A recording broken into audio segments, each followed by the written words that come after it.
वाचवा, झाडे वाचवा, तपोवन वाचवा, झाडे वाचवा, तपोवन वाचवा, झाडे वाचवा, तपोवन वाचवा, झाडे वाचवा. तपोवन येथील झाडे तोडणाऱ्यांचा, निषेध असो, तपोवन येथील झाडे तोडणाऱ्यांचा धिक्कार असो.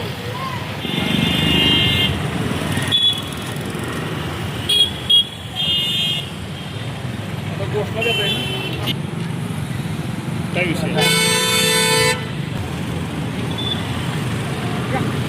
ग्रामसाठी 1825 झाडं तोडण्याचा निर्णय महाराष्ट्र शासनाने घेतलेला आहे.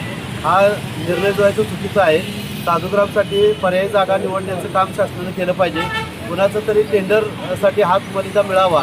त्याचबरोबर ती ही जी झाडं तोडण्याचा जो उद्देश आहे तो उद्देश भविष्यात ती झाडं तोडली त्यानंतर जी रिकामी होण्याची जागा आहे ती कुठल्या तरी एखाद्या बिल्डरला द्यायची किंवा एखाद्या अदानीसारख्या उद्योगसमोर द्यायचा हा घाट महाराष्ट्राने घातलेला आहे. त्यामुळे शासनाचा या ठिकाणी निषेध आहे. माननीय हरित न्यायालयाचा आम्ही सन्मान राखतो. त्यांनी 15 जानेवारीपर्यंत मुदत दिलेली आहे. तोपर्यंत झाडं तोडली जाणार नाहीत. मात्र यापुढे जरी झाडं तोडण्याचा प्रयत्न केला तरी समस्त सातारावासीय निसर्ग पर्यावरण प्रेमी याचा निषेध म्हणून आज साखळी आंदोलन या ठिकाणी केलेलं आहे. या ठिकाणी सातारा जिल्ह्यात सर्व पर्यावरण कार्यकर्ते एकत्र आले आहेत. भविष्यात याविषयी शासनाने योग्य ते निर्णय जर घेतला नाही तर उच्च न्यायालयात गेलेली याचिका सातारकरांच्या वतीने दाखल करण्यात येईल.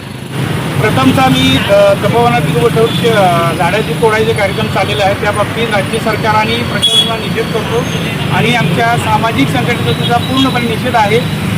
राज्य सरकार या बाबतीत कोट्यावधी रुपये प्रत्येक वर्षी खर्च करते आणि तपोवनातील अनेक वर्षाची जी झाडं आहेत ती सहजासहजी तोडते. कोणत्याही प्रकारची परवानगी त्यांनी घेतलेली नाही आहे.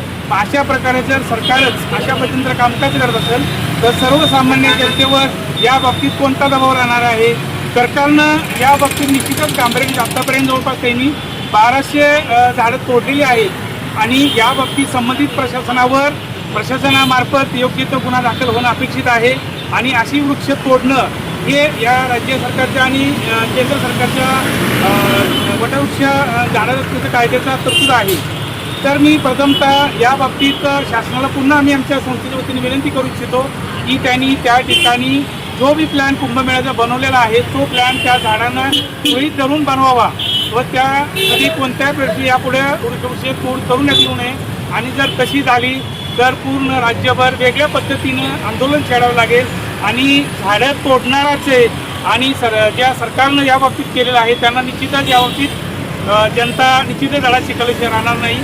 जय हिंद, जय महाराष्ट्र.